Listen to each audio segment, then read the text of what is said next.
തൃശൂരിലെ ആകാശപാത ഉദ്ഘാടനത്തിന് തൃശൂർ എംപിയും കേന്ദ്രമന്ത്രിയുമായ സുരേഷ് ഗോപിയെ ക്ഷണിച്ചില്ലെന്ന് വിവാദം. കേന്ദ്ര സർക്കാരിന്റെ അമൃത് ഫണ്ട് ഉപയോഗപ്പെടുത്തി നിർമ്മിച്ച ശക്തൻ നഗറിലെ ആകാശപാത ഉദ്ഘാടനത്തിന് സുരേഷ് ഗോപിയെ ക്ഷണിക്കാത്തത് CPMന്റെ രാഷ്ട്രീയ പാപ്പരത്തമാണെന്ന് BJP ആരോപിച്ചു. കോർപ്പറേഷനാണ് ആകാശപാത നിർമ്മാണം പൂർത്തിയാക്കിയത്. കേന്ദ്ര സർക്കാരിന്റെ പ്രോട്ടോകോൾ പ്രകാരം സംസ്ഥാന മന്ത്രിയേക്കാൾ മുകളിലാണ് കേന്ദ്രമന്ത്രിയുടെ സ്ഥാനമെന്നും BJP ജില്ലാ പ്രസിഡന്റ് KK അനീഷ് കുമാർ പറഞ്ഞു.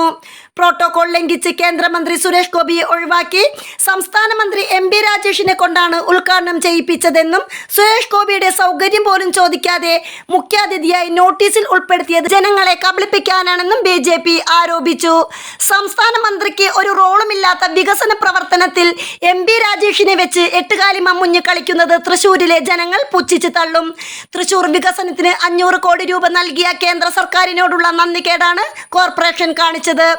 ഇന്ന് വരെ കേന്ദ്ര സർക്കാർ പദ്ധതിയുടെ ഒരു ഉദ്ഘാടനത്തിന് പോലും കേന്ദ്ര സർക്കാർ പ്രതിനിധിയെ ക്ഷണിക്കാത്തത് തികഞ്ഞ നെറികേടാണെന്നും ഇതിൽ പ്രതിഷേധിച്ചാണ് BJP ഉദ്ഘാടന ചടങ്ങ് ബഹിഷ്കരിച്ചതെന്നും BJP ജില്ലാ പ്രസിഡന്റ് പറഞ്ഞു. News desk മലയാളാക്ഷരം.